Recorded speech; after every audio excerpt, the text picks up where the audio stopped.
धर्मोस्तु मंगलम सर्वमंगलमांगल्यम सर्वकल्याणकारकम प्रधानम सर्वधर्माणां जैनम जयतु शासनम। अहिंसा परमो धर्म की जय। महावीर भगवान की जय। प्रातः स्मरणीय परम पूज्याचार्य गुरुवर श्री विद्यासागर जी मुनि महाराज की जय। अध्यात्म विद्या श्रवण आचार्य भगवान श्री समय सागर जी महामुनि राज की जय जय जय। नमोस्तु भगवान नमोस्तु।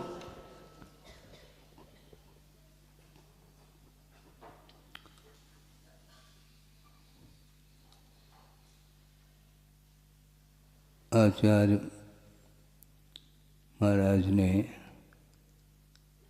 एक बार संघ के लिए परमात्म प्रकाश का स्वाध्याय करा रहे थे। 84 की बात हो सकती है। जबलपुर में उसका स्वाध्याय, हालांकि उस समय ग्रीष्मावकाश में प्रातः और मध्याह्न में धवला का वाचन चलता था और उस धवला के वाचन के पश्चात परमात्म प्रकाश संघ के लिए उन्होंने लगाया। हमें लगता है थोड़ा सा भी हम कार्य करते हैं तो उसमें प्रतिकूलता का अनुभव करते हैं, जबकि उन्होंने कितना श्रम किया है, अकेले हो करके इतना विशाल संघ का निर्माण किया है और स्वयं अपना भी कल्याण करके वो निकल गए हैं। प्रतिकूलताएं अनुकूलताएं ये तो लगी हुई हैं। अंतर अंतर मूर्त में कर्मों का उतार चढ़ाव देखने में आता है, क्योंकि पूर्व में बंधा हुआ जो कर्म है वो अपने आप क्षय को प्राप्त नहीं होता, अपने आप निर्जरा नहीं होती, किंतु निर्जरा करने के लिए कुछ साधन हैं जिन साधनों के माध्यम से निर्जरा होती है। जैसे तपसा निर्जराच ऐसा कहा। तप के माध्यम से निर्जरा होती है, परिचयों के ऊपर विजय प्राप्त करने से भी निर्जरा होती है, संवर भी होता है। ये सारा सारा विषय आगम के माध्यम से आस्था का विषय बन जाता है। जिसके अंदर आस्था है, श्रद्धा है, रुचि है, तो उसके माध्यम से ही वह चारित्र के क्षेत्र में भी कदम बढ़ाता है। तो मुझे विस्मय होता है, ग्रीष्म ऋतु में इतना भयानक गर्मी पड़ रही है मड़िया जी में, पहाड़ जो चट्टान तपते हैं दिन भर और रात भर में भी वो चट्टान ठंडे नहीं हो पाते और पुनः सूर्य उदित हुआ तो पुनः वह चट्टान तपना। तो ऐसी स्थिति में लू चलती रहती है, 12 घंटा ही नहीं रात में भी लू चलती है। इसके बावजूद भी 2-2 3-3 बार वाचना एक दिन में वो करते थे। उन्होंने क्या नहीं दिया, सब कुछ दे दिया उन्होंने। प्रकाश पूरा का पूरा उन्होंने सर्वत्र फैला दी है और उसके उपरांत भी हमें कठिनाई का अनुभव होता है तो थोड़ा कष्ट तो होगा। और उस परमात्म प्रकाश बढ़ाते समय एक प्रसंग आया था, योगेंद्र देव ने उसकी रचना की है ना, परमात्म प्रकाश की। उसमें प्रसंग आया है केवल ज्ञान की विराटता को लेकर के, कि जिस प्रकार आसमान के किसी एक कोने में तारा दिखाई देती है रात में, विशाल आकाश में। आकाश कितने प्रदेशी हैं? आकाशस्य अनंताः, आकाश के अनंत प्रदेश होते हैं। उस अनंत प्रदेशात्मक आकाश द्रव्य में एक कोने में तारा दिखाई दे रही है, किंतु सर्वत्र ताराएं नहीं होती हैं। किंतु अनंत प्रदेशी जो आकाश है वह उसके बीच में जो लोकाकाश है, 343 राजो घन राजो प्रमाण जो विस्तार को लेकर के जो लोकाकाश है, वह कैसा देखने में आता है? जैसे आसमान के किसी कोने में तारा देखने को मिल जाती है। तो आकाश बहुत लंबा चौड़ा है और छोर है ही नहीं, अनंत प्रदेशात्मक है। उसके बीच में ये 3 लोक खड़ा है तारे की भांति। और आकाश जो अनंत प्रदेशी है वह एक ही द्रव्य है। आकाश द्रव्य अनेक नहीं है। आकाशात एक द्रव्याणि, आकाश तक एक एक द्रव्य हुआ करते हैं, धर्म द्रव्य अधर्म द्रव्य और एक आकाश द्रव्य। तो अनंत प्रदेशी जो आकाश है, इस प्रकार के अनंत भी आकाश आ जाएं है नहीं, किंतु परिकल्पना हम कर लें तब भी केवल ज्ञान रूपी आकाश में ये सारे सारे समाहित हो जाते हैं। इतना विशाल रूप है केवल ज्ञान का। अर्थ यह है कि केवल ज्ञान में ऐसा कोई भी ज्ञेय पदार्थ अवशिष्ट नहीं है जो ज्ञान का विषय नहीं बना हो। और दूसरी बात ध्यान देने की बात यह है कि केवल ज्ञान उत्पन्न होने के प्रथम समय में, केवल ज्ञान उत्पन्न होने के प्रथम समय में सारा विश्व उनके केवल ज्ञान में आया है। अब अनंतर समय में ज्ञान के विषय के लिए कोई नया ज्ञेय नहीं आएगा। एक समय में केवल ज्ञान के माध्यम से अनंतानंत ज्ञेय पदार्थों को, जिनके अतीत अनागत संबंधी अनंतानंत पर्यायों को भी एक समय में एक साथ केवल ज्ञान के वह विषय बन चुके हैं। अर्थ यह है कि केवल ज्ञान होने के उपरांत अनंत काल तक कोई अलग अलग ज्ञेय पदार्थ को जान रहे हैं, ऐसा नहीं। सब रिपीटेशन, पुनरावृत्ति। जिसको जाना है या जो वस्तु जानने में आई है और पुनः पुनः वही वस्तु जानने में आएगी। अलग अलग ढंग से, अलग अलग ढंग रहेगा, पर्यायार्थिक नए से अलग है। नहीं नहीं, आप सुनिए तो, सुनो, मैं वही कहना चाह रहा हूँ, क्योंकि द्रव्य अनंतानंत हैं। वैसे भेद के अपेक्षा तो 6 ही द्रव्य हैं, किंतु एक एक द्रव्य तो 3 गिनाए हैं।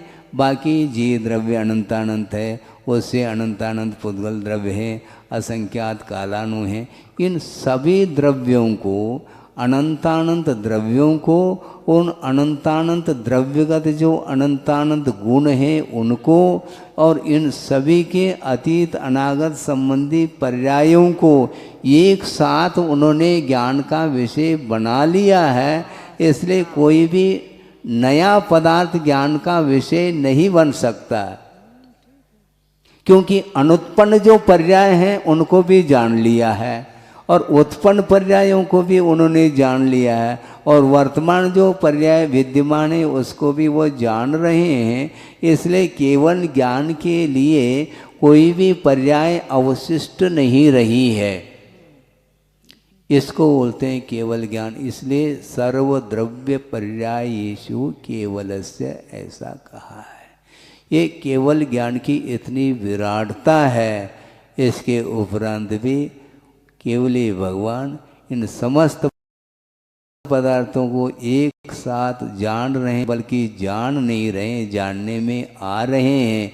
इसके उपरांत भी उन्हें न हर्ष का अनुभव हो रहा है, न विषाद का अनुभव हो रहा है।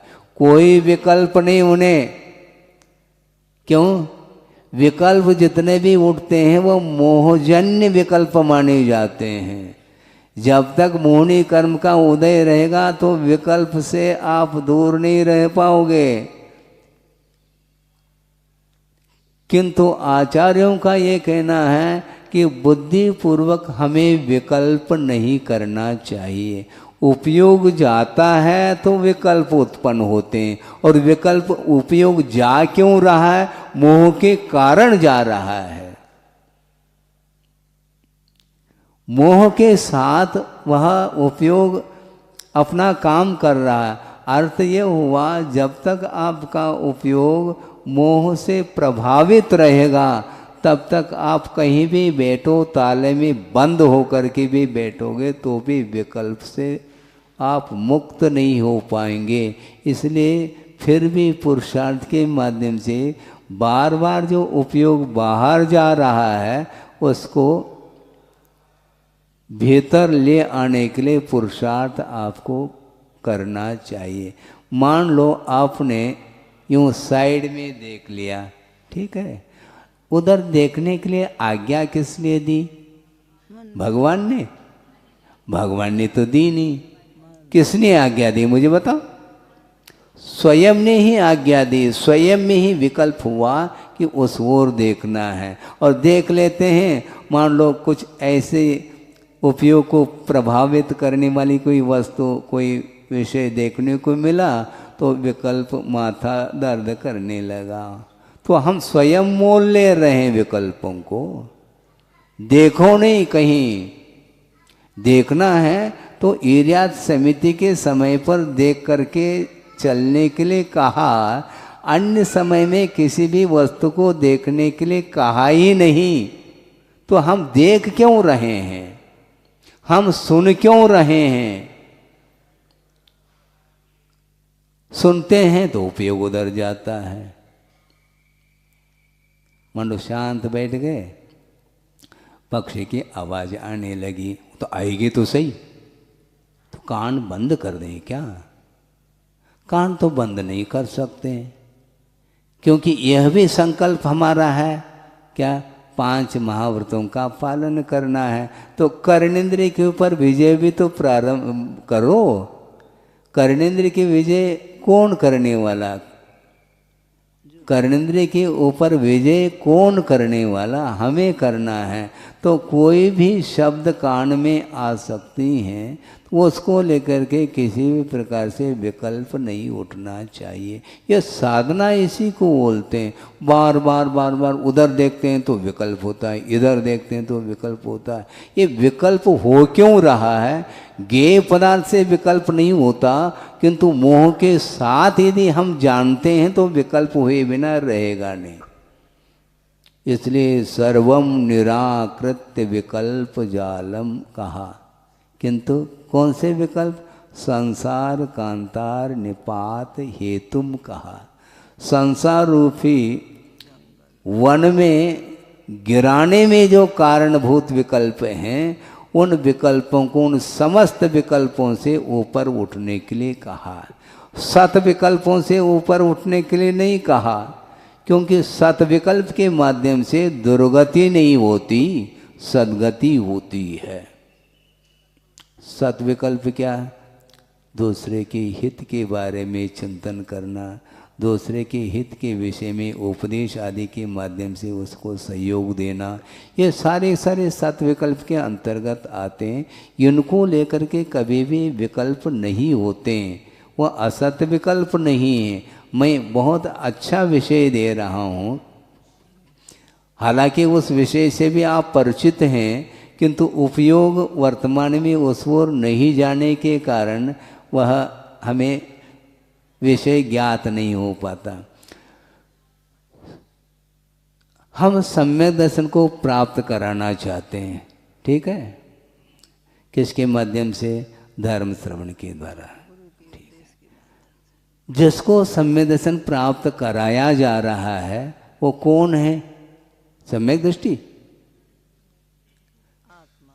सम्यक दृष्टि है, उसको क्या सम्यक दर्शन प्राप्त कराना? जिसके पास सम्यक्त्व नहीं है उसको प्राप्त कराने के लिए हम पुरुषार्थ कर रहे हैं, तो मिथ्या दृष्टि को ही उपदेश विशेष रूप से दिया जाता है। हाँ, सम्यक दृष्टि को क्या? क्योंकि आप ही लोग तो बोलते हैं जो जाग रहा है उसको क्या जगाना, जो जाग रहा है उसको क्या जगाना। आप सभी लोग जाग रहे हैं, जो जाग नहीं रहा है तो उसके लिए विकल्प करो। और उसको लेकर के कभी विकल्प नहीं होते, बड़े प्रेम के साथ उसको समझा रहे हैं। और जो सम्यक दृष्टि है तो उसको लेकर के क्यों विकल्प करते हैं? इनकी ये चर्या ठीक नहीं, इनकी ये चर्या ठीक। हाँ ठीक है, चर्या समीचीन होनी चाहिए, लेकिन उसमें 19-20 तो होगा।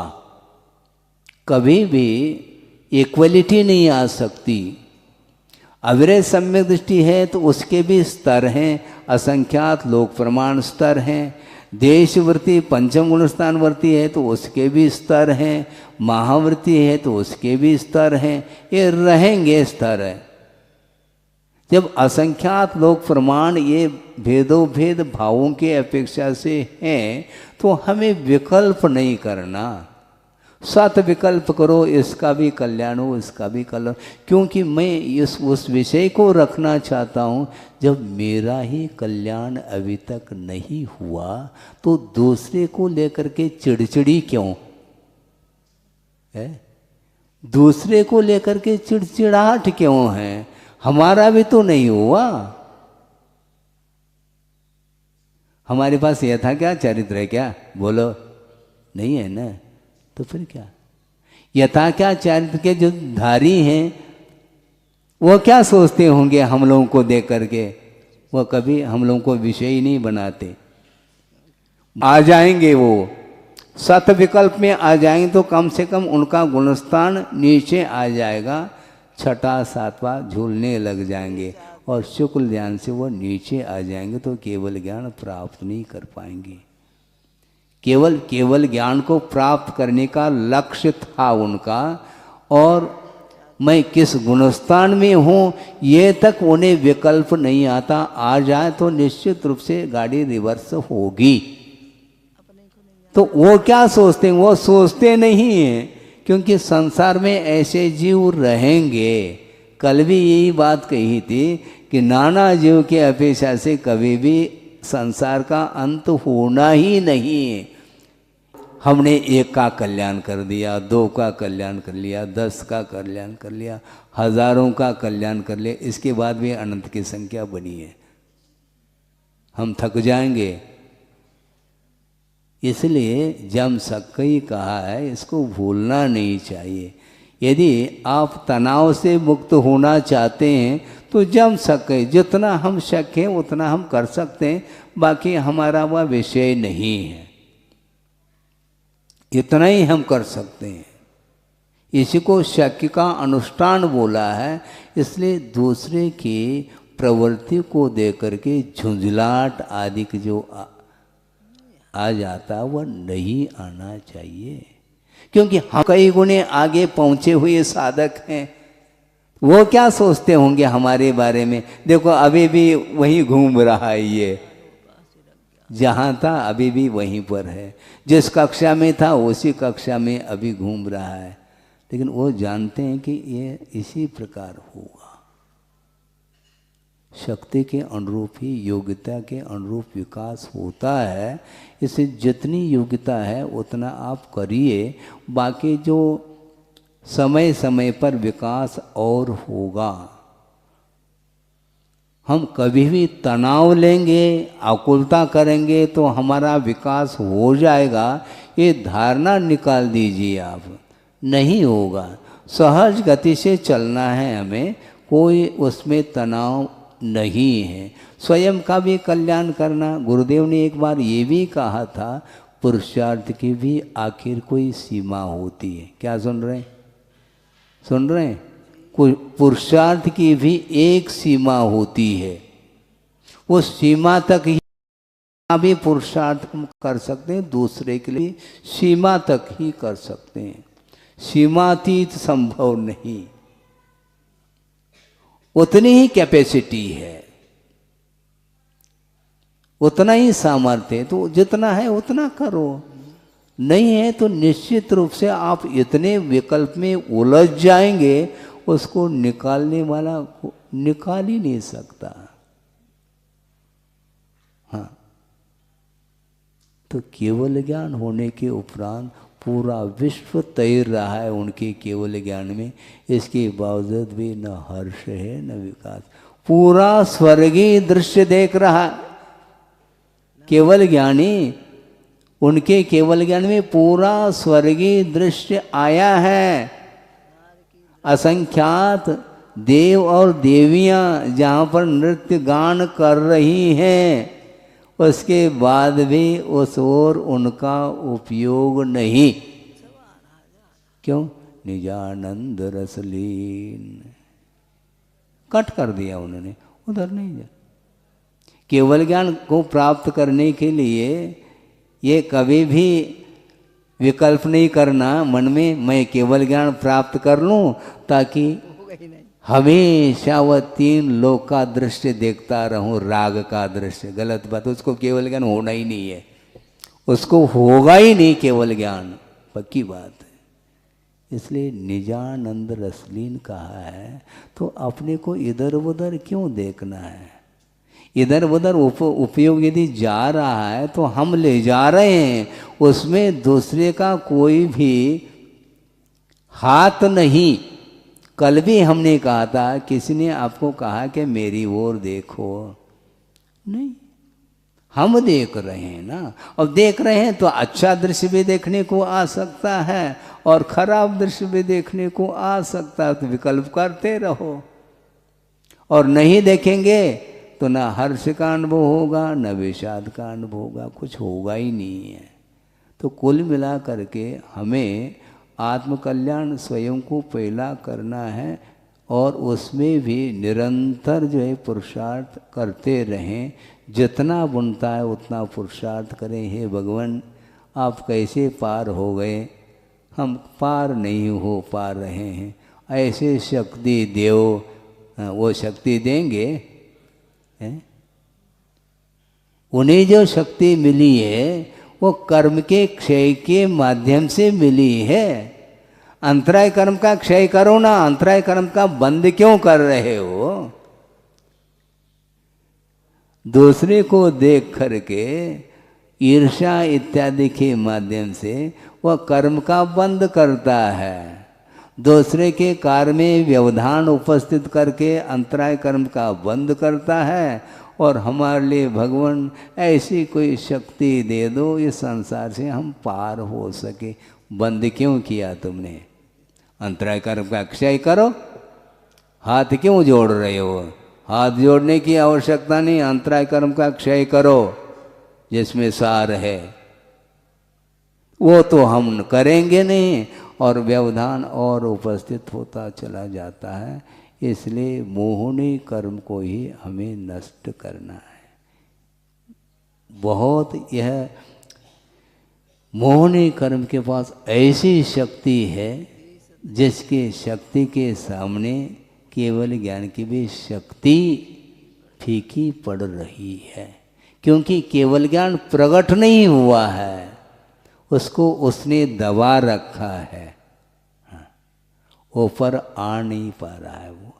तो किसको पुरुषार्थ करना, मुझे बोलो। विकल्प होते हैं, भूमिका है, तो हमेशा भूमिका रहेगी। और निचली भूमिका में पहुंच जाएंगे तो और विकल्प बढ़ेंगे, तो वहाँ की भूमिका के अनुरूप आपको विकल्प होंगे। गुणस्थान का विकास हो रहा है तो विकल्प कम होते जा रहे हैं भूमिका के अनुरूप। और मान लो और पतन हो गया तो भूमिका से नीचे आ गया तो वहाँ के भूमिका के अनुरूप और संकल्प विकल्प बढ़ते चले जाएंगे। इसलिए संकल्प विकल्पों से दूर होने के लिए अपने को मन वचन काय की चेष्टा को जितना निर्मल बनाएं उतना कम है। और निर्मल जो भाव आते हैं विकल्पों से ऊपर उठने से ही आते हैं। कोई आता है, चाहता है, समर्पण भाव है, मार्ग के प्रति निष्ठा है और अपने पास भी योग्यता है, क्षमता है, तो आप दे दो। इसी को दान बोलते हैं।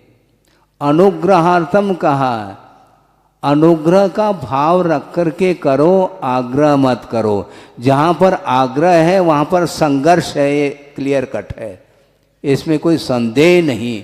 आग्रह क्यों करो? आग्रह नहीं, संघर्ष हो जाता है।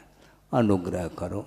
आया है, वह चाह रहा है, कश्चित भव्य प्रत्यान सन्निष्ठ प्रज्ञावान, अर्थात वह विवेकवान है। जो अविवेकी है उसके लिए हम कुछ सुना नहीं पाएंगे, न कुछ बता पाएंगे। इसलिए जो विवेकवान है और आया है तो उसके लिए देने के लिए कहा, देव। हमारे पास नहीं है, कोई बात नहीं, जिसके पास है वो उसके पास भेज दो, ये भी करना चाहिए। हाँ, एक बार एक व्यक्ति आए, महाराज हमें पीएचडी करना है, आपका निर्देशन चाहिए। तो हमने सोचा कि पीएचडी क्या है, हमें मालूम नहीं, पीएचडी का फुल फॉर्म नहीं जानता मैं, तो उनके लिए मैं क्या निर्देशन दे सकता हूँ। लेकिन तत्काल मन में आया, गुरुदेव बैठे हैं, उनके पास जाओ और तुम्हारा काम हो जाएगा।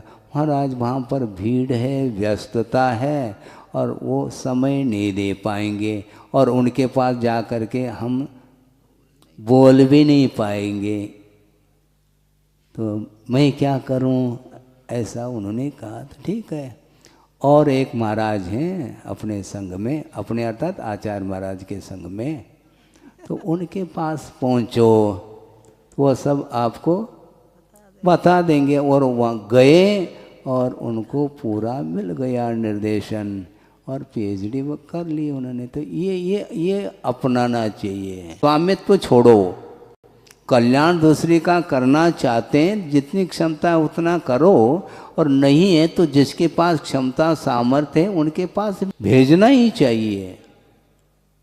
यही व्यावहारिकता भी है, लोक व्यवहार में भी यही चलता है। छोटा लड़का है, उसकी क्षमता नहीं है, तो उसको भार, उसके ऊपर भार दोगे तो क्या वो दब जाएगा वो।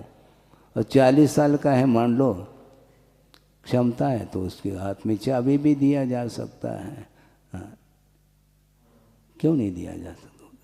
क्षमता है उसके अंदर। तो इस प्रकार विकल्पों से मुक्त होने के लिए अपने को उपयोग को ही संयत बनाने की आवश्यकता है। हम जो भी चेष्टा करते हैं वो अपनी इच्छा के अनुरूप ही करते हैं, कोई बाध्य नहीं कर सकता, किसी की आज्ञा नहीं है। आज्ञा यदि है तो मोक्ष मार्ग पर चलने की आज्ञा है, गुरुदेव ने दी है, किंतु इधर उधर के जो कार्य हम करते हैं उसमें गुरु की कोई भी आज्ञा नहीं है। मन में भाव आ जाता है तो प्रवृत्ति हम करते हैं। हाँ, गुप्त से बाहर आ गए, आज्ञा है भगवान की। भगवान की तो यही आज्ञा है कि बनती कोशिश गुप्ते में रहो, रहा नहीं जाता तो बाहर आता है, तो फिर भीतर जाओ, तुम भीतर जाओ, तुम भीतर जाओ, तुम भीतर जाओ, ये है उसमें। उसके बिना तर नहीं पाएंगे संसार से। आपका समय होने जा रहा है, इसलिए संक्षेप में यही कहना है कि विकल्प सताते नहीं, हम विकल्प करेंगे तो हम स्वयं उसमें उलझते चले जाएंगे। इसलिए वजन से यदि बचना है तो सबसे कम विकल्प करें, कम प्रवृत्ति करें, सत विकल्प के लिए स्थान दें। असत विकल्प स्वप्न में भी न आए तो निश्चित रूप से रागादिक भाव समाप्त हो सकते हैं।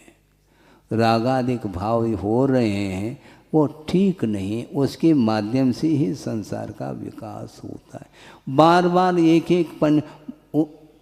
बार बार वही बातें कहने में आगे रिपीट ही होता चला, क्योंकि द्वादशांग तो है ही नहीं जो विस्तार नए नए चर्चा, नए से भी क्या लेना देना है। प्रयोजन भूत तत्व के माध्यम से हमारा कल्याण होने वाला है, उतना ही ज्ञान यदि अपने पास है तो उसका सदुपयोग कर लेंगे और विकल्पों से मुक्त हो जाएंगे। विकल्पों से मुक्त होने के लिए ही बार बार गुरुओं का उपदेश हमें मिलता रहता है और उसका सदुपयोग करते हुए हम आगे बढ़ेंगे। इतना ही पर्याप्त है। अहिंसा परमो धर्म की जय। बोधि समाधि परिणाम शुद्धि स्वात्मोपलब्धि शिव शोक सिद्धि चिंतामणिम चिंतित वस्तुदाने त्वाबंध मानस्य ममास्तु। परम पूजाचार्य गुरुवर श्री विद्यासागर जी मुनि महाराज की जय।